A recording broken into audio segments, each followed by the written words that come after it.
के खान्छ यो छोरी साह्रै मनपर्छ अनि यो कुन मोमो हो चिकन मोमो हो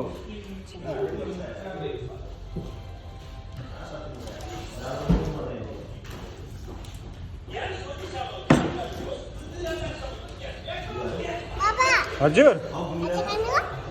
हजुर खानुहोस् न है चटनी नखानुहोस् पिरो हुन्छ म पछि खान्छु हजुर खानुहोस् न अनि टोमेटो ससेस अरू ल्याउनु पर्यो है भाइ टोमेटो ससेस चाहियो सकिहाल्यो